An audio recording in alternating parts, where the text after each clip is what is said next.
Hi, നമ്മളിന്ന് fourth മൊഡ്യൂളിൻ്റെ last ടോപ്പിക്കായ input output അനാലിസിസിനെ കുറിച്ചാണ് നമ്മളിന്ന് നോക്കുന്നത്.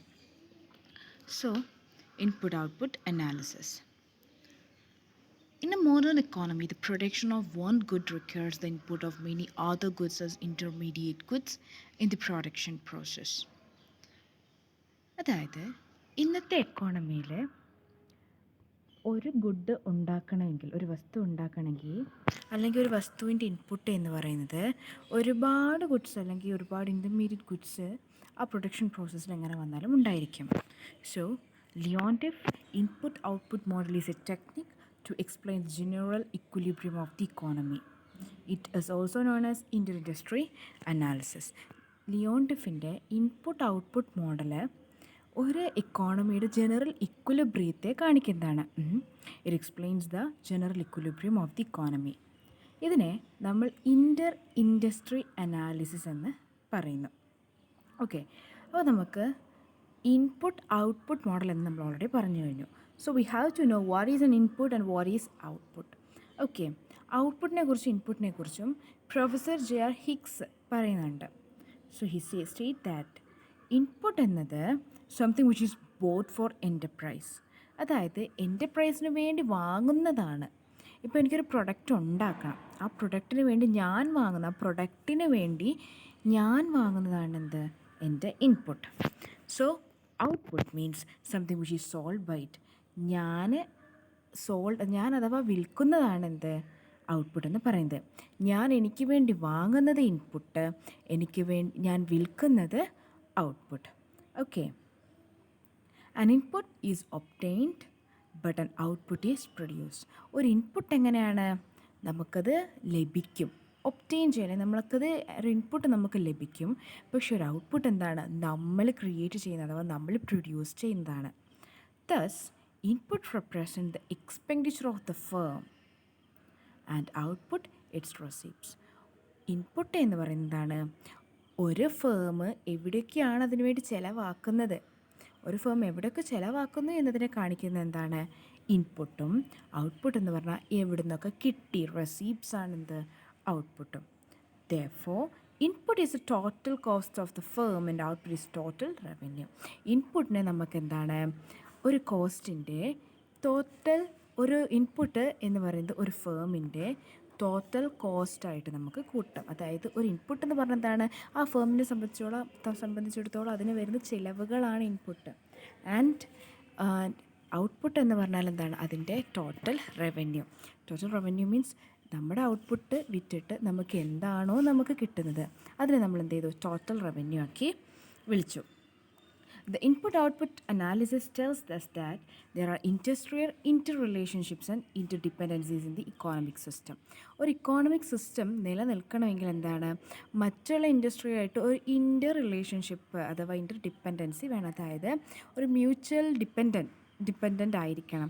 അഥവാ അതെന്തുകൊണ്ടാണെന്ന് വെച്ചാൽ the input of one industry are the output of another industry and vice versa.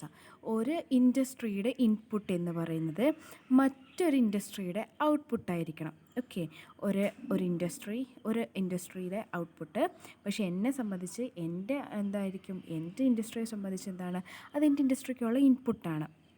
Okay, അവരുടെ ഫൈനൽ പ്രോഡക്റ്റ് എന്ന് പറയുന്നതാണ് എൻ്റെ ഇനീഷ്യൽ ആയിരിക്കണം. ഞാൻ ആ ഇനീഷ്യൽ അഥവാ ഇൻപുട്ട് കൊടുത്താലുണ്ട് മറ്റൊരു പ്രൊഡക്റ്റ് എനിക്ക് പ്രൊഡ്യൂസ് ചെയ്യാൻ കഴിയുക. സോ ഇതിനാണ് ഡിപ്പെൻഡൻസി അഥവാ ഇൻ്റർ റിലേഷൻഷിപ്പ് എന്നൊക്കെ പറയുന്നത്. So that ultimately their mutual relationships leads to equilibrium between supply and demand in the economy. So അങ്ങനെ വരുമ്പോൾ എന്താണ്, എൻ്റയർ എക്കോണമിയിൽ ഒരു ഇക്വിലിബ്രിയം, സപ്ലൈയും തമ്മിൽ എന്താണ്, ഒരു ഇക്വിലിബ്രിയം വന്നു. കാരണം മറ്റൊരു ഫേമിൻ്റെ ഔട്ട്പുട്ട് എന്താണ്, എൻ്റെ ഫേമിൻ്റെ ഇൻപുട്ടാണ്. സോ അതേപോലെ തന്നെ എൻ്റെ ഫേമിൻ്റെ ഔട്ട്പുട്ട് എന്താണ്, മറ്റാരുടെയെങ്കിലും ഇൻപുട്ടായിരിക്കും. സോ ഒരു ഇക്വിലിബ്രിയം അവിടെ ക്രിയേറ്റ് ചെയ്യപ്പെടുന്നു. The input and output analysis tells us that there are industrial interrelationships and interdependencies in the economic system. അല്ലേ, ഒരു എക്കോണമിക് സിസ്റ്റത്തിൽ എന്താണ് ഇൻ്റർഡിപ്പെൻഡൻസി ഉണ്ടെന്ന് പറഞ്ഞു. ഒരാളുടെ ഇൻപുട്ട് മറ്റൊരാളുടെ ഔട്ട്പുട്ട് ആയിരിക്കും, അല്ലെങ്കിൽ മറ്റൊരാളുടെ ഔട്ട്പുട്ട് എന്താണ്, ഒരാളുടെ ഒരാളുടെ ഔട്ട്പുട്ട് മറ്റൊരാളുടെ ഇൻപുട്ടായിരിക്കാം. And it can create an equilibrium between the supply and demand in the economy as a whole. ഇനി നമ്മളെന്താണ് ലിയോൺ ഡിഫിൻ്റെ ഇൻപുട്ട് ഔട്ട്പുട്ട് അനാലിസിസിലെ ഒരു എക്സ് വൈ ഇങ്ങനത്തതിനെ കൂട്ടിയിട്ട് നമ്മൾ പറയാൻ പോവുകയാണ്. So, Leontief input-output analysis answers what level of output each of n industries in an economy should produce. That will just be sufficient to satisfy the total demand of the product. അതായത് ഒരു product അല്ലെങ്കിൽ എത്ര level of ഔട്ട്പുട്ടായിരിക്കണം n ഇൻഡസ്ട്രികൾ ഉണ്ടാക്കേണ്ടത്. ഒരു ഇക്കോണമിയിൽ എത്ര level of output n industries ഉണ്ടാക്കിയിരിക്കണം. എന്തിനു വേണ്ടിയിട്ട്? To satisfy the total demand. അതായത് മുഴുവൻ ഡിമാൻഡിനെ സാറ്റിസ്ഫൈ ചെയ്യാൻ വേണ്ടിയിട്ട് എൻ ഇൻഡസ്ട്രീസ് എത്ര ലെവൽ ഓഫ് ഔട്ട്പുട്ട് ക്രിയേറ്റ് ചെയ്തിരിക്കണം. ഇതെന്താണ് ലിയോൺഡിഫ് ഇൻപുട്ട് ഔട്ട്പുട്ട് അനാലിസിസ് അഥവാ ഇൻപുട്ട് ഔട്ട്പുട്ട് അനാലിസിസ് പറയുന്നുണ്ട്. The total demand X for the product will be the summation of all intermediate demand for the product plus the final demand B for the product rising from consumers, investors and government and exporters, ultimate users. നമ്മൾ total ഡിമാൻഡിനെ X എന്ന് വിളിക്കുന്നു, പ്രൊഡക്റ്റിനെ I എന്ന് വിളിക്കുന്നു. So എന്താണ് പ്രൊഡക്റ്റും ഡിമാൻഡും കൂടിയിട്ടുള്ളത് എന്താണ് will be the summation of all intermediate demand. Okay നമുക്കിനിയും ഒരു എക്സാമ്പിളായിട്ട് പറയാം. The output of steel industry is needed as an input in many other industries or even for that industry itself. അതായത് ഒരു സ്റ്റീൽ ഇൻഡസ്ട്രിയിലെ ഔട്ട്പുട്ട് എന്താണ് മറ്റ് പല ഇൻഡസ്ട്രീസിനും എന്താണ് ഇൻപുട്ടാണ്, അല്ലെങ്കിൽ എന്താണ് അതേ ഇൻഡസ്ട്രീസിന് തന്നെ എന്താണ് അതൊരു ഇൻപുട്ടായിട്ട് വരുന്നു. നമ്മൾ സ്റ്റീൽ ഇൻഡസ്ട്രീനെ എടുത്തു. സ്റ്റീൽ ഇൻഡസ്ട്രീൻ്റെ ഔട്ട്പുട്ട് എന്താണ് ഏതൊക്കെയോ മറ്റ് പല ഇൻഡസ്ട്രീസിനും എന്താണ് അതൊരു ഇൻപുട്ടാണ്. Therefore, the correct level of steel output will depend on the input requirement of all the n industries. അപ്പോൾ എന്താണ് എത്രത്തോളം സ്റ്റീൽ പ്രൊഡ്യൂസ് ചെയ്യണം എന്നുള്ളതിൻ്റെ അഥവാ സ്റ്റീലിൻ്റെ ഔട്ട്പുട്ട് എന്താണ് ബാക്കിയുള്ള, അതായത് ഈ എൻ്റെ സ്റ്റീലിൻ്റെ ഔട്ട്പുട്ടിനെ പ്രതീക്ഷിച്ചിരിക്കുന്ന എൻ ഇൻഡസ്ട്രീസിൻ്റെയും ഇൻപുട്ടിനനുസരിച്ചായിരിക്കണം എൻ്റെ ഔട്ട്പുട്ട്. എങ്കിലല്ലേ ഡിമാൻഡ് സപ്ലൈ ഓക്കെ ആവുള്ളൂ. അതായത് ഒരു സ്റ്റീൽ ഇൻഡസ്ട്രി ഉണ്ട്. ഈ സ്റ്റീൽ ഇൻഡസ്ട്രിയാണ് എന്ത് മറ്റ് പല ഇൻഡസ്ട്രികളുടെയും ഇൻപുട്ട്. എൻ്റെ സ്റ്റീൽ ഇൻഡസ്ട്രി അഥവാ എൻ്റെ ഇൻഡസ്ട്രിയുടെ ഔട്ട്പുട്ട് എന്താണ് സ്റ്റീൽ. ഈ സ്റ്റീൽ ഉപയോഗിച്ചിട്ട് മറ്റ് പല സാധനങ്ങളും ഉണ്ടാക്കുന്നുണ്ട്. സോ മറ്റ് പല ഇൻഡസ്ട്രീസിൻ്റെയും ഇൻപുട്ട് എന്താണ് എൻ്റെ സ്റ്റീലാണ്. സോ എൻ്റെ സ്റ്റീൽ ഇൻഡസ്ട്രിയുടെ ഔട്ട്പുട്ട് അല്ലെങ്കിൽ ഞാൻ എത്രത്തോളം സ്റ്റീൽ ഉണ്ടാക്കണം എന്നത് എന്താണ് എൻ്റെ സ്റ്റീലിനെ ഡിപ്പെൻഡ് ചെയ്തിരിക്കുന്ന മറ്റ് പല ഇൻഡസ്ട്രികളുടെ ഔട്ട്പുട്ടിനും അനുസരിച്ചായിരിക്കണം എന്ത് ഞാൻ ക്രിയേറ്റ് ചെയ്യേണ്ടത് അഥവാ എൻ്റെ ഔട്ട്പുട്ട് എന്ന് പറയുന്നത്. In turn, the output of many other industries will enter into the steel industry as input. അതുപോലെ തന്നെ എന്താണ് മറ്റ് പല ഇൻഡസ്ട്രികളുടെ ഔട്ട്പുട്ടും എന്താണ് എൻ്റെ സ്റ്റീൽ ഇൻഡസ്ട്രിയുടെ ഇൻപുട്ടായിട്ടും കയറി വരും. And consequently the correct levels of other products will in turn depend partly on input requirements of the steel industry. അതുപോലെ എന്താണ് അത് മറ്റു പലതും ഉണ്ടാക്കുന്നതിൻ്റെ കറക്റ്റായിട്ട് നമ്മളെന്താ പറയുക ഒരു ഇക്വിലിബ്രിയത്തിലെത്തും നമ്മൾ പറഞ്ഞിരുന്നു demand and supply. So in view of Inter industry dependency any set of correct output levels for any industry must be one that is consistent with the input requirement in the economy so that no bottlenecks will arise anywhere. അതായത് നമ്മൾ already പറഞ്ഞെന്താണ് ഇൻഡസ്ട്രീസിന് വേണ്ട ഇൻപുട്ടായിരിക്കണം ഒരാൾ ഉണ്ടാക്കേണ്ടത്. So എന്താണ് യൂണിറ്റിയിൽ നമ്മൾ പറഞ്ഞു കഴിഞ്ഞു. നമ്മൾ ഓൾറെഡി പറഞ്ഞു നമുക്ക് ഇക്വലിബ്രിയത്തിൽ എത്തണമെന്ന്. സോ ദ ബോട്ടിൽ നെക്സ് ഒന്നും ഉണ്ടാകാതെ അധികമായിട്ട് കുമിഞ്ഞു കൂടുന്നില്ല. കാരണം എന്താണ് എൻ്റെ ഔട്ട്പുട്ട് ഓൾറെഡി എന്താണ് മറ്റൊരു ഇൻഡസ്ട്രിയുടെ ഇൻപുട്ടായിട്ട് മാറി. അതുപോലെ മറ്റുള്ള ഇൻഡസ്ട്രിയുടെ ഔട്ട്പുട്ട് എന്താണ് എൻ്റെ ഇൻപുട്ടായിട്ട് മാറി. സോ എന്താണ് അവിടെ ഇൻപുട്ടും ഔട്ട്പുട്ടും അഥവാ സപ്ലൈയും ഡിമാൻഡും തമ്മിൽ എന്താണ് ഒരു ഇക്വിലിബ്രിയത്തിലാണ്. അതുകൊണ്ട് ബോട്ടിൽ നെക്സ് അഥവാ ഒത്തിരി ഉണ്ടാക്കിയ പ്രൊഡക്ഷൻ കുമിഞ്ഞുകൂടി നിൽക്കത്തില്ല. അതാണെന്ത് ഇപ്പോൾ പറയുന്നത്. സോ ഇത് നമുക്ക് എന്താണ് ഇക്വേഷൻ ഫോമിലേക്ക് നമ്മളിതിനെ മാറ്റുന്നുണ്ട്. X is equal to A plus B. നമ്മളിതിനൊരു ഇക്വേഷനായിട്ട് മാറ്റണം. കാരണം നമുക്ക് ലിയോൺഡിഫ് അനാലിസിസിനെ നോക്കണമെങ്കിൽ ഇതിനെ നമ്മൾ ക്വസ്റ്റ്യൻ അതായത് പ്രോബ്ലം ലെവലിലേക്ക് നമ്മൾ കൊണ്ടുവരുന്നുണ്ട്. ഇതാണ്. സോ നമുക്കതിനെ മാറ്റാം. എങ്ങനെയാണെന്ന് വെച്ചിട്ടുണ്ടെങ്കിൽ X is equal to A X plus B. X എന്ന് പറയുന്നത് x1 x2 അതൊക്കെ താഴത്തേക്ക് നമ്മൾ മെട്രിക്സിൻ്റെ ഫോമിൽ എഴുതുന്നതാണ്. x1 x2 etcetera up to xn. Okay, അതിങ്ങനെ വെർട്ടിക്കലിയാണ് എഴുതുന്നത്. x1 മുകളിൽ, താഴത്തെ x2 x3 താഴത്ത് അങ്ങനെയാണ് എഴുതുന്നത്. x is equal to. ഇനി രണ്ടാമത് എ എന്ന് പറയുന്നത് നമ്മുടെ matrix A11 A12 A etcetera up to A1n വരെ. അതിന് താഴത്ത് എന്താണ് A21, അങ്ങനെ പലതായിട്ട് നമുക്ക് എടുക്കാൻ പറ്റുന്നതാണ് ബി വെക്ടർ. അത് എവിടെയാണ് വ്യത്യാസം വരുന്നതെന്ന് കാണിക്കാൻ പറ്റും. ഇതൊരു ക്വസ്റ്റ്യൻ വരുമ്പോൾ നിങ്ങൾക്കത് കറക്റ്റ് മനസ്സിലാവും. നമുക്ക് ആദ്യം ഇക്വേഷൻ എങ്ങനെയൊക്കെ നമുക്ക് മാറ്റണം എന്നുള്ളത് നോക്കാം. Okay, so X is equal to A X plus B, X minus A X is equal to B. And X minus A X എന്ന് പറഞ്ഞാൽ എന്താണ്, രണ്ടിടത്തും കോമൺ ആയിട്ട് എക്സ് ഉണ്ട്. സോ എക്സ് എന്താണ് 1 ആയി മാറി. 1 minus A into X. Okay, X minus A X എന്ന് പറഞ്ഞു. നമ്മളെന്താ ചെയ്തത്, X is equal to A X plus B ആണ്. അതിനകത്ത് ഈക്വൽ ടുവിൻ്റെ അപ്പുറത്ത് കിടന്ന എ എക്സിനെ നമ്മൾ എന്ത് ചെയ്തു, ഇപ്പുറത്തേക്ക് കൊണ്ടുവന്നു, ഈക്വൽ ടുവിൻ്റെ ഇപ്പുറത്തേക്ക് കൊണ്ടുവന്നു. അപ്പോൾ പ്ലസ് എ എക്സ് എന്നുള്ളത് എന്തായി, ഈക്വൽ ടുവിൻ്റെ ഇപ്പുറത്ത് വന്നപ്പോൾ മൈനസ് എ എക്സ് ആയി. So X minus A X is equal to B കിട്ടി. അപ്പോൾ നമുക്കെന്താണ് X minus A X, 2 X വന്നു അല്ലേ. അപ്പോൾ എന്ത് ചെയ്തു, എക്സ് എന്നുള്ളിടത്ത് ഞാൻ പറഞ്ഞിരുന്നത് എന്താണ്, എല്ലാ സംഖ്യ ഏതൊരു ലെറ്റർ ഉണ്ടെങ്കിലും, ഏതൊരു സംഖ്യ ആണെങ്കിലും ലെറ്ററാണെങ്കിലും എന്താണ്, അവിടെ എല്ലായിടത്തും 1 ഉണ്ട് എന്ന് ഞാൻ പറഞ്ഞിട്ടുണ്ടായിരുന്നു. സോ എക്സിൻ്റെ കൂടെ ആര് വരും, എക്സിനെ ഇവിടെ കൊടുത്ത് മാറ്റണമെങ്കിൽ 1 വന്നു. 1 minus A into X is equal to B. Okay, എക്സിനെ നമ്മൾ കോമൺ എടുത്തതാണ് അല്ലേ. ഇനി എന്താ നമുക്ക് വേണ്ടത്, ഇപ്പോൾ എന്ത് ചെയ്യും, നമുക്കൊരു മൾട്ടിപ്ലിക്കേഷൻ ഫോമിലാണ് കിടക്കുന്നത്. ഐ മൈനസ് എ, ഈ 1 നമുക്കത് ക്വസ്റ്റ്യനിലേക്ക് വരുമ്പോൾ ഞാൻ പറയാം. ഓക്കെ, 1 മൈനസ് എ ഇൻറ്റു എക്സാണ് വന്നത്. നമുക്കെന്താണ് ഇൻറ്റു എക്സ് വന്നു അവിടെ. സോ ആ ഇൻറ്റു എക്സിനെ അല്ലെങ്കിൽ ആ ഫോമിൽ കിടക്കുന്നതിന് നമ്മൾ ഈക്വൽ ടുവിൻ്റെ അപ്പുറത്തേക്ക് പോയിട്ടുണ്ടെങ്കിൽ എന്താണ്, ഡിവിഷൻ ഫോമാറ്റിൽ കിടക്കും.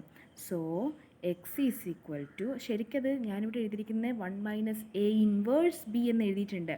അതെങ്ങനെയാണ് ഞാൻ പറയുന്നത്, 1 minus A into X is equal to B ആണ്. എന്താ പ്രൊഡക്ഷൻ അല്ലെങ്കിൽ മൾട്ടിപ്ലിക്കേഷൻ ഫോമിലാണ് എന്ത് 1 മൈനസ് എ ഇൻറ്റു എക്സ് കിടക്കുന്നത്. സോ 1 മൈനസ് എ നമ്മൾ എന്ത് ചെയ്തു, ഈക്വൽ ടുവിൻ്റെ അപ്പുറത്തേക്ക് കൊണ്ടുപോയി. അതെന്താവും, മൾട്ടിപ്ലിക്കേഷൻ കിടക്കുന്നത് ഡിവിഷനിലാവും. So X is equal to B by 1 minus A എന്നായി. നമ്മളിപ്പോൾ എന്താണ് നമ്മുടെ സിറ്റുവേഷൻ, ബി എന്നത് മുകളിൽ ന്യൂമറേറ്ററായിട്ടും 1 മൈനസ് എ എന്നുള്ളത് എന്താണ് ഡിനോമിനേറ്ററായിട്ടും കിടക്കുന്നു. ഡിനോമിനേറ്ററായിട്ട് കിടക്കുന്ന ആളെ ന്യൂമറേറ്റർ അഥവാ മുകളിലേക്ക് കൊണ്ടുവരണമെങ്കിൽ എന്ത്, നമ്മൾ കോപ്പ് ഡഗ്ലസ് പ്രൊഡക്ഷൻ ഫംഗ്ഷനിൽ നമ്മൾ പഠിച്ചതായിരുന്നു എന്ത്, -1 കയറ്റും. അതായത് എന്താണ്, അത് ഇൻവേഴ്സ് ആണ്, റെസിപ്രോക്കേറ്റ് ചെയ്യാണ്. സോ എന്താണ്, ഇൻവേഴ്സ് കയറും. അതാണ് ആ -1. കാരണം എന്താണ്, B divided by I minus A raise to 1. എപ്പോഴും എന്താണ്, ഒരു റേസ് ടു 1 എപ്പോഴും എല്ലാത്തിൻ്റെ കൂട്ടത്തിൽ എങ്ങനെയാണെങ്കിലും ഉണ്ട്. ഡിവിഷനിലുണ്ട്, മൾട്ടിപ്ലിക്കേഷനുണ്ട്, എക്സ്പോണൻഷ്യൽ ഫോംസ് എല്ലാത്തിലും ഉണ്ട്.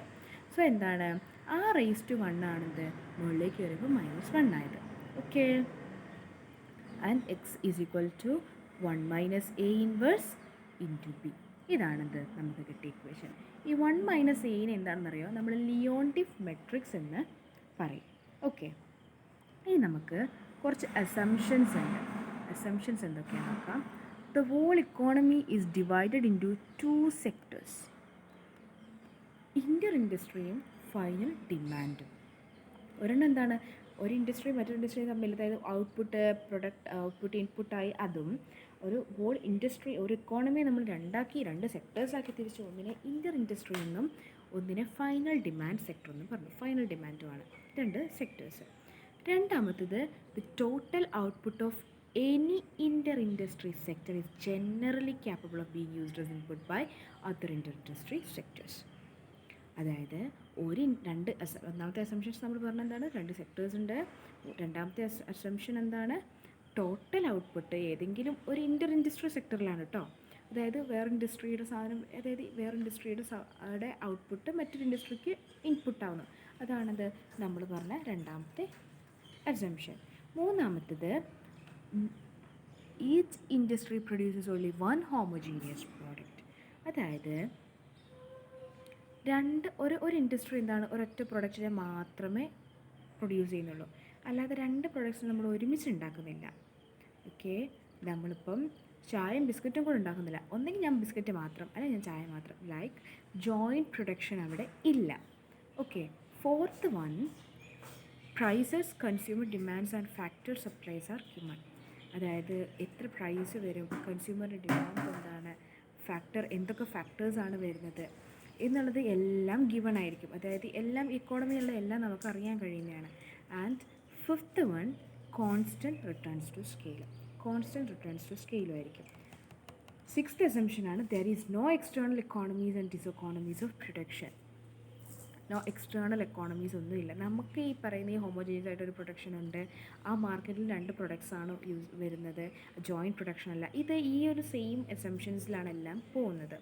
Seventh one, combination of input R employed in rigidly fixed proportions. അതായത് ഒരു ഇൻപുട്ട് ആയിട്ടൊരു ഒരു പ്രൊഡക്റ്റിന് വേണ്ട ഇൻപുട്ട് എല്ലാം ഫിക്സ്ഡ് ആയിരിക്കും. The input remains in constant proportion to the level of output. ഇപ്പോൾ നമ്മൾ ഈ H2SO4 എന്നൊക്കെ പറയുന്ന പോലെ H2SO4 നമുക്ക് സൾഫ്യൂരിക് ആസിഡ് ഉണ്ടാക്കണമെങ്കിൽ 2 ഹൈഡ്രജൻ വേണം, 1 സൾഫർ വേണം, 4 ഓക്സിജൻ വേണം. ഇതെന്താണ്, ഈ കോമ്പോസിഷൻ കോൺസ്റ്റൻ്റ് അഥവാ ഫിക്സ്ഡ് ആണ്. ഇതുപോലെ തന്നെയാണ് എന്ത്, ഈ ഇൻപുട്ട് ഔട്ട്പുട്ട് അനാലിസിസ് നമ്മൾ പറയുന്നത് എന്താണ്, ഒരു ഇൻപുട്ട് എന്തായിരിക്കണം, അത് നമ്മളിപ്പോൾ പ്രൊഡ്യൂസ് ചെയ്യുന്നതിനനുസരിച്ച് ആ ഔട്ട്പുട്ടിനനുസരിച്ച് ഇൻപുട്ട് കോൺസ്റ്റൻ്റ് ആയിട്ട് നിൽക്കും. And it implies that there is no substitution between different materials and no technological progress. അതായത് നമുക്ക് ഒന്നിന് പകരം മറ്റൊന്ന് സബ്സ്റ്റിറ്റ്യൂട്ട് ചെയ്യില്ല. ഇവിടെ സബ്സ്റ്റിറ്റ്യൂഷൻ നടക്കില്ല എന്നാണ് പറയുന്നത്. അതേപോലെ ടെക്നോളജിക്കൽ പ്രോഗ്രസ്സും ഇല്ല. ടെക്നിക്കലി നമുക്കെന്താണ്, നമ്മൾ ചേഞ്ച് ആവുന്നില്ല, അതായത് പ്രോഗ്രസ് ചെയ്യുന്നില്ല എന്നും ഒരു പ്രൊഡക്റ്റിന് പകരം മറ്റൊരു പ്രൊഡക്റ്റിൻ്റെ സബ്സ്റ്റിറ്റ്യൂഷൻ നടക്കത്തില്ല എന്നും പറയുന്നതും. And there are fixed input coefficient of product. അതായത് ഇൻപുട്ട് എന്താണ്, എല്ലായ്പ്പോഴും കോൺസ്റ്റൻ്റ് ആണ്. ഫിക്സ്ഡ് ഇൻപുട്ട് എന്ന് പറഞ്ഞാൽ ഇൻപുട്ടിൻ്റെ കോയഫിഷ്യൻസ്. ഓക്കെ, ഇൻപുട്ട് കോയഫിഷ്യൻസ് എന്താണ്, എല്ലായ്പ്പോഴും കോൺസ്റ്റൻ്റ് ആണ്. നമുക്കെന്താണ് ഇനി ഒരു എക്സാമ്പിൾ വെച്ചിട്ട് നോക്കാം. Determine the total demand X for industries 1, 2, 3. X എന്ന പ്രൊഡക്റ്റ് 3 ഇൻഡസ്ട്രീസിന് വേണം. അഥവാ എക്സ് എന്ന ഔട്ട്പുട്ട് 3 ഇൻഡസ്ട്രികളുടെ ഇൻപുട്ടാണ്. ഓക്കെ, ആൻഡ് ടെക്നിക്കൽ കോയഫിഷ്യൻ്റ് നമുക്ക് തന്നിട്ടുണ്ടാവും. ഫൈനൽ ഡിമാൻഡ് ബി എന്ന വെക്ടറായിട്ട് നമുക്ക് തന്നിട്ടുണ്ടാവും. സോ നമുക്ക് ക്വസ്റ്റ്യനിലേക്ക് വരാം. ക്വസ്റ്റ്യന്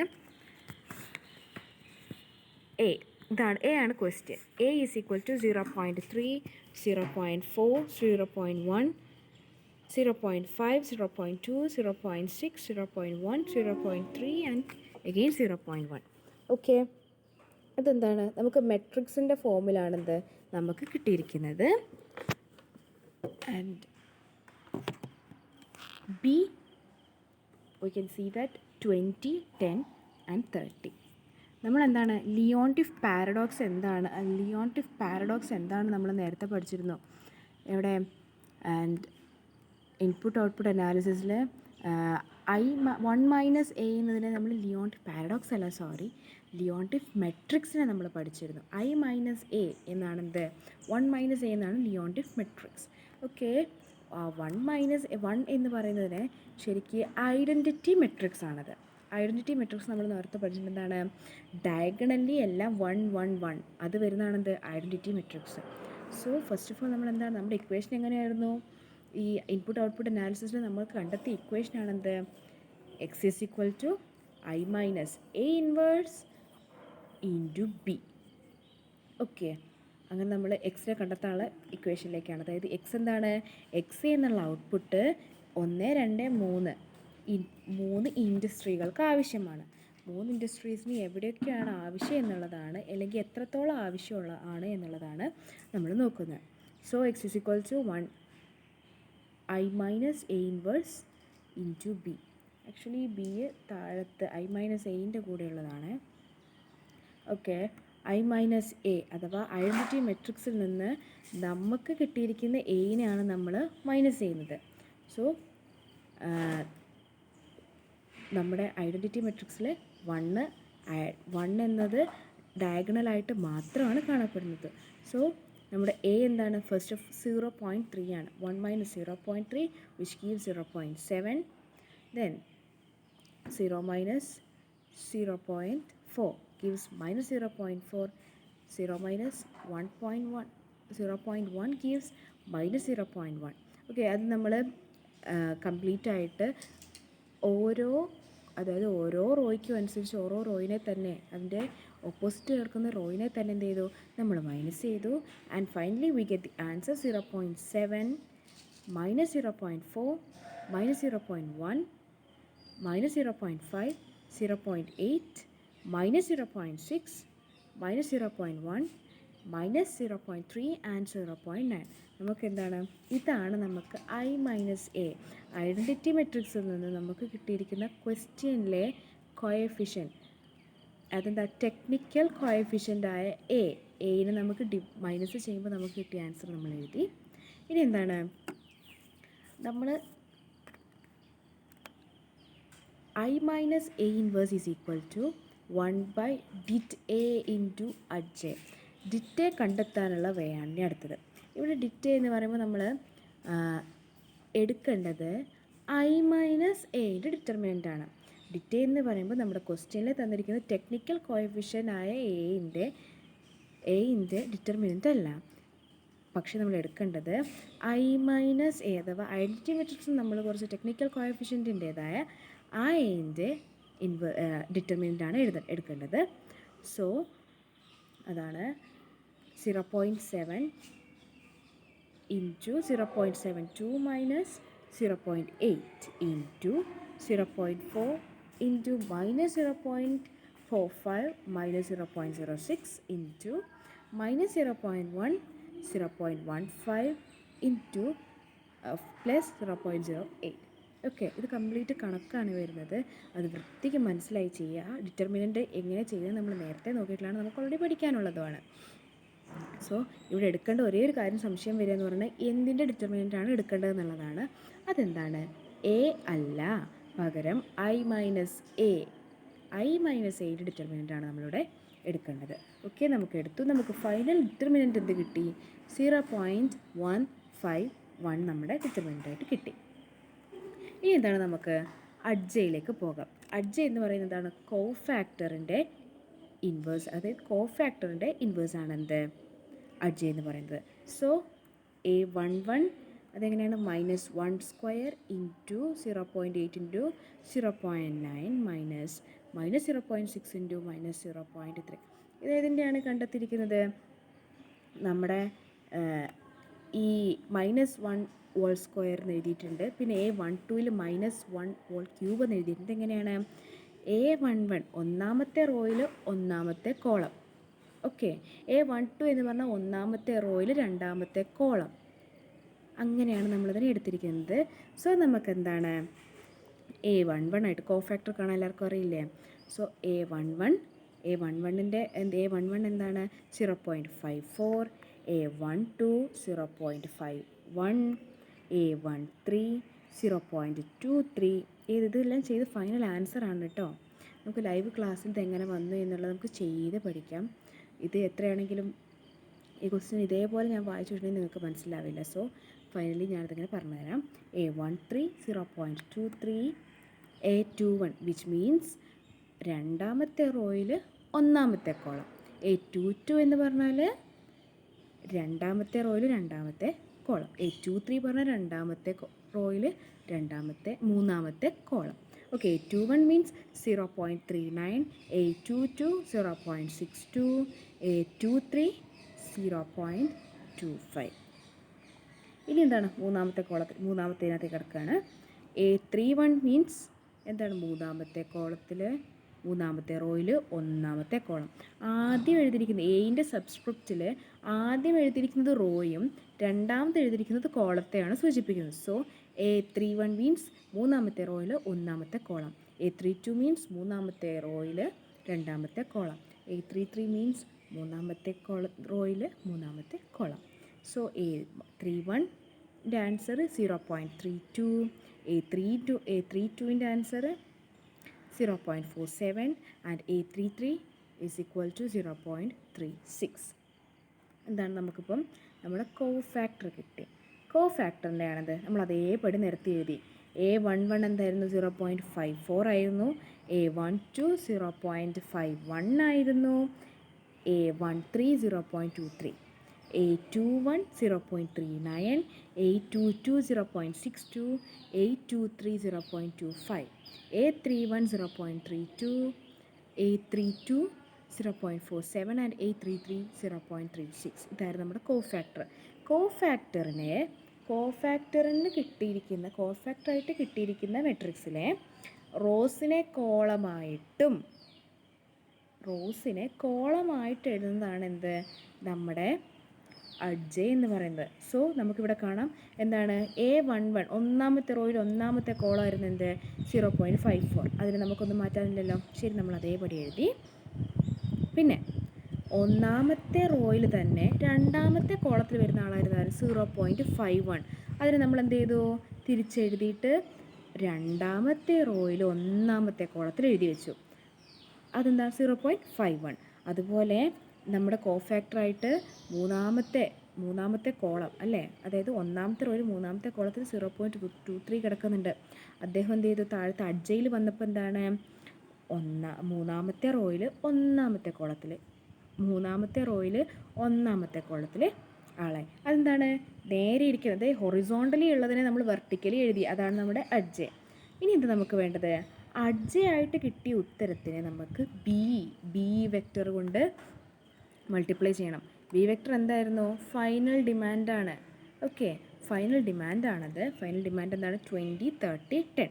സോ നമ്മൾ എങ്ങനെ ചെയ്യുന്നു വെച്ചാൽ 0.54 into 20 plus 0.39 into 10 plus 0.32 into 30.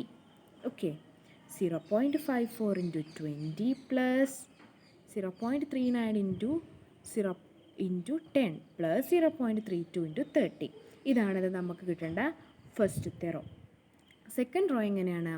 0.51 into 20 plus 0.62 into 10 plus 0.47 into 30. ഇനി മൂന്നാമത്തെ റോ എങ്ങനെയായിരിക്കും? 0.23 into 20 plus 0.25 into 10 plus 0.36 into 30. അങ്ങനെ എന്ത് കിട്ടി നമുക്ക്? അതായത് മൾട്ടിപ്ലൈ ചെയ്തതിന് ശേഷമുള്ള ആൻസറാണ് ഞാനിവിടെ എഴുതിയിരിക്കുന്നത്. 10.8 plus 3.9 plus 9.6 first row.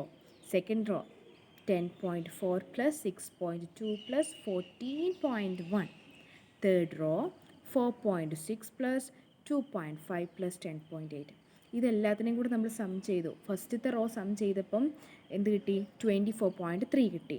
Second row some ചെയ്തപ്പോൾ എന്ത് കിട്ടി? 30.7 കിട്ടി. തേർഡ് റോ സം ചെയ്തപ്പോൾ 17.9 നമുക്ക് കിട്ടി. ഓക്കെ, ഇനി നമുക്ക് എന്താണ്? നമ്മൾ എന്ത് കണ്ടുപിടിക്കാനായിരുന്നു? ഒരു ഔട്ട്പുട്ട് എക്സ് എത്രത്തോളം പ്രൊഡ്യൂസ് ചെയ്യണം, ഓരോ ഇൻഡസ്ട്രീൻ്റെയും ഇൻപുട്ടായിട്ട് എക്സ് എത്ര യൂണിറ്റ് ഓഫ് ഔട്ട്പുട്ട് നമ്മൾ പ്രൊഡ്യൂസ് ചെയ്യണമെന്നാണ് നമ്മൾ കണ്ടുപിടിക്കാൻ പോകുന്നത്.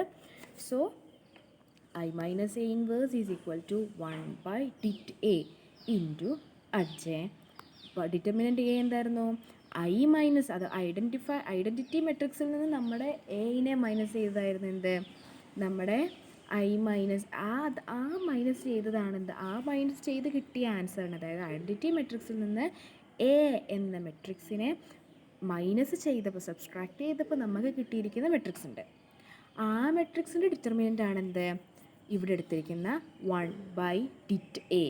ഓക്കെ, അഡ്ജെ നമ്മൾ ഓൾറെഡി കിട്ടി. കോയഫിഷ്യൻറ്റ് നമ്മൾ കണ്ടുപിടിച്ച് കോയഫിഷ്യൻറ്റിനെ വെർട്ടിക്കലി ഉള്ളതിനെ ഹൊറിസോണ്ടലി എഴുതി. അങ്ങനെ നമുക്ക് എന്താണ്? നമ്മുടെ അഡ്ജെ കിട്ടി. സോ നമുക്ക് ഇനി കാൽക്കുലേറ്റ് ചെയ്യാൻ പോവാണ്. 1 by 0.151 ഇൻറ്റു മെട്രിക്സ് 24.3, 30.7, 17.9. ഇത് ഡിവൈഡ് ചെയ്തപ്പോൾ നമുക്ക് കിട്ടിയതാണെന്ത്? x1 ആയിട്ട് 160.92. അതെങ്ങനെയാണ്? 24.3 ഡിവൈഡഡ് ബൈ 0.151. അതാണെന്ത്? 16. That is equal to 160.92. അതുപോലെ 30.7 ഡിവൈഡഡ് ബൈ 0.151 വിച്ച് ഗീവ്സ് 203.31. മൂന്നാമത്തേത് x3 കിട്ടണമെങ്കിൽ 17.9 divided by 0.151 which gives 118.54. So നമുക്ക് എന്ത് കിട്ടി?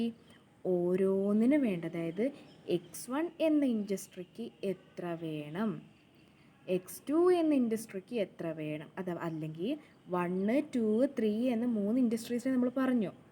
എക്സ് എന്ന പ്രൊഡക്റ്റ് 1, 2, 3 എന്ന ഇൻഡസ്ട്രികൾക്ക് എത്ര വേണം എന്നുള്ളതാണ് നമ്മൾ പഠിച്ചത്. എന്നാലും നമ്മുടെ ചോദ്യം നമുക്ക് കിട്ടി. എക്സ് ഒന്നാമത്തെ ഇൻഡസ്ട്രിക്ക് 160.92 യൂണിറ്റ്സ് വേണം, എക്സ് വേണം. രണ്ടാമത്തെ ഇൻഡസ്ട്രിക്ക് എക്സ് എന്ത് വേണം? 203.31 വേണം. ആൻഡ് മൂന്നാമത്തെ ഇൻഡസ്ട്രിക്ക് എക്സ് എത്ര വേണം?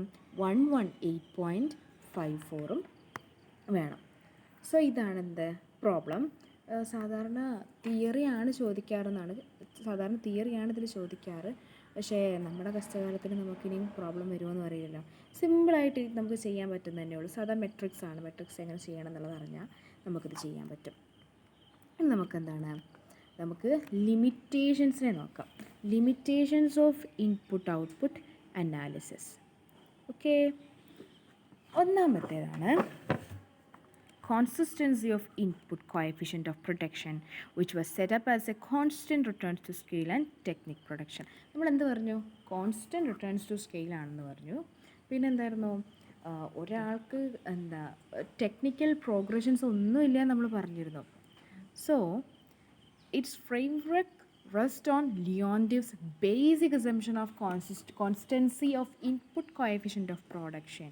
നമ്മൾ പറഞ്ഞത് ഒരു ഫിക്സ്ഡ് ആയിരിക്കും ഇൻപുട്ട് കോഎഫിഷ്യൻ്റ്. അതായത് ഒരു പ്രൊഡക്റ്റിന് ഇത്ര യൂണിറ്റ് ഔട്ട്പുട്ട് ഉണ്ടാക്കുന്നുണ്ട് ഒരു ഫാക്ടറി എങ്കിൽ അതിന് ഫിക്സ്ഡ് ആയിരിക്കും അതിനകത്ത് കയറ്റേണ്ട ഇൻപുട്ട്. ഇത് നമ്മൾ പഠിച്ചു. അതായിരുന്നു നമ്മുടെ ബേസിക് അസംഷൻസിൽ അതായിരുന്നു.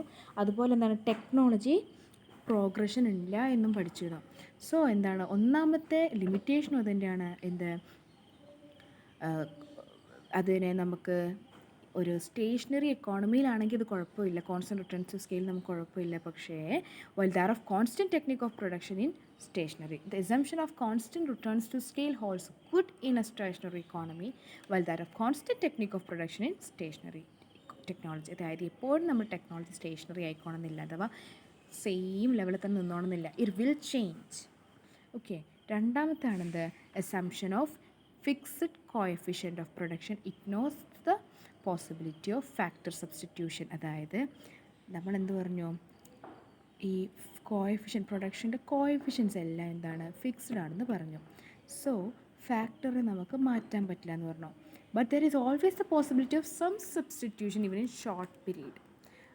ചില സമയത്ത് നമുക്ക് ചെറിയ സമയങ്ങൾക്ക് വേണ്ടി, കുറഞ്ഞ സമയത്തിന് വേണ്ടി നമുക്ക് സബ്സ്റ്റിറ്റ്യൂഷൻ ചെയ്യാൻ കഴിയും. ദർ ഈസ് ഓൾവേസ് അങ്ങനെ ഒരു പോസിബിലിറ്റി എല്ലായ്പ്പോഴും ഉണ്ട്. സബ്സ്റ്റിറ്റ്യൂഷന് വേണ്ടിയിട്ടുള്ളൊരു പോസിബിലിറ്റി ഉണ്ട്. While substitution possibilities are likely to be relatively greater over a long period. And വലിയ പീരീഡുകൾക്ക് വേണ്ടിയിട്ടാണെങ്കിൽ വലിയ രീതിയിലുള്ള സബ്സ്റ്റിറ്റ്യൂഷനും പോസിബിളാണ്. ഇനി മൂന്നാമത്തെ അസംഷനാണ് assumption of linear equation which relates output of one industry to input of other appear to be. അതായത് ഒരു ഇൻഡസ്ട്രിയുടെ output മറ്റൊരു ഇൻഡസ്ട്രിയുടെ ഇൻപുട്ടാണ് എന്ന് പറഞ്ഞാൽ ലീനിയർ ഇക്വേഷനിലേക്കാണ്. ദാറ്റ് ഈസ് ഈക്വൽ ടു എന്ന് പറഞ്ഞിട്ട് ലീനിയർ ഇക്വേഷനിലേക്കാണ് നമ്മൾ എഴുതുന്നത്. അതെന്താണ്? അൺറിയലിസ്റ്റിക് ആണ്. കാരണം since factors R mostly indivisible ആണ് മിക്ക പ്രൊഡക്ട്സും. നമ്മൾ LPPയിലും പറഞ്ഞു ഡിവിസിബിലിറ്റി ഉണ്ടാവണമെന്ന് പറഞ്ഞു അസംഷനിൽ. അതുപോലെ പക്ഷേ അതിൻ്റെ ലിമിറ്റേഷൻസിൽ നമ്മൾ പറഞ്ഞതാണ് factor it can be indivisible നമ്മൾ പറഞ്ഞു. And increases in output do not always require proportionate increase in input. നമ്മൾ ഔട്ട്പുട്ട് നമ്മൾ നല്ലോണം കൂട്ടി എന്ന് കരുതിയിട്ട് അതിനനുസരിച്ച് നമ്മുടെ ഇൻപുട്ടിലും അതേ പ്രൊപ്പോർഷനാലിറ്റിയിലുള്ള അല്ലെങ്കിൽ ഒരു ഇൻക്രീസ് ഉണ്ടായിക്കോണമെന്ന് ഇല്ല.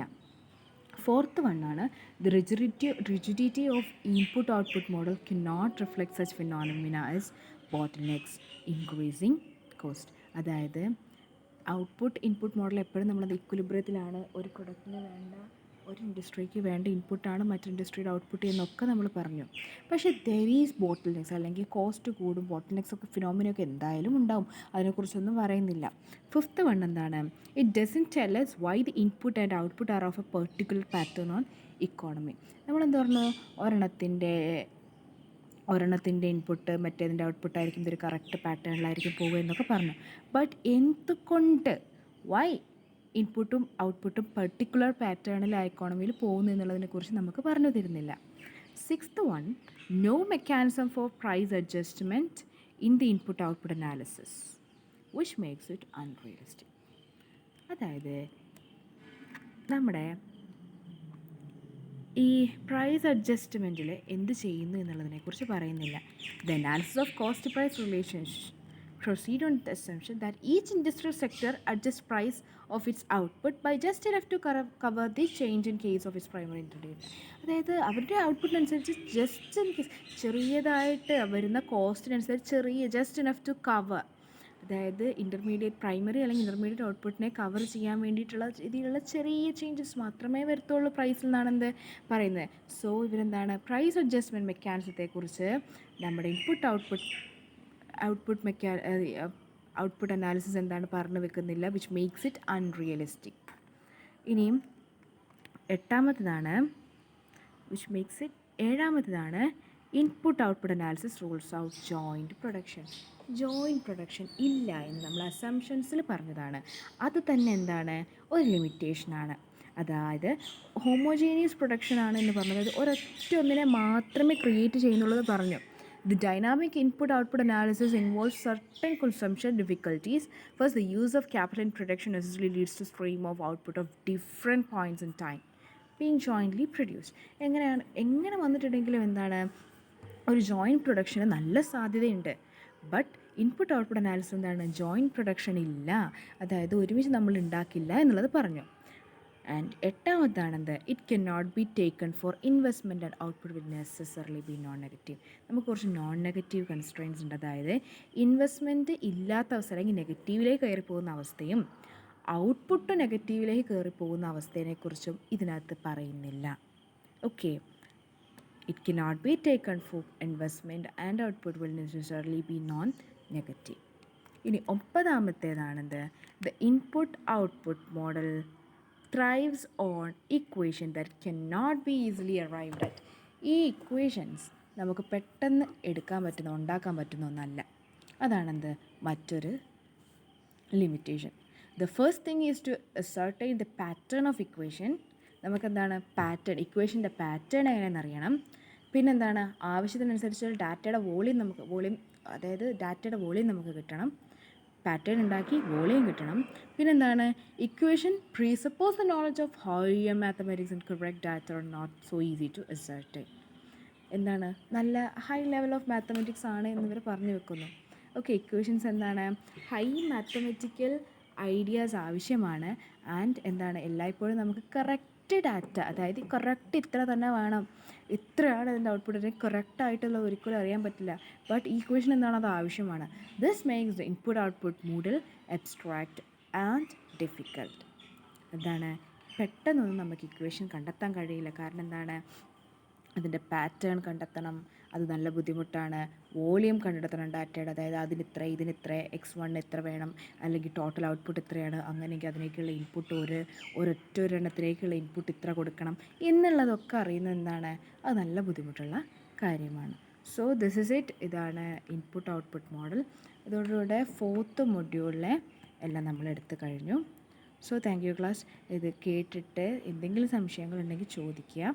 സംശയങ്ങൾ വെറുതെ മനസ്സിൽ വെച്ച് നിൽക്കരുത്, അതപ്പം തന്നെ തീർക്കുക. So thank you. ഇവിടെ 4th മൊഡ്യൂൾ തീർന്നിരിക്കുകയാണ്. Thank you.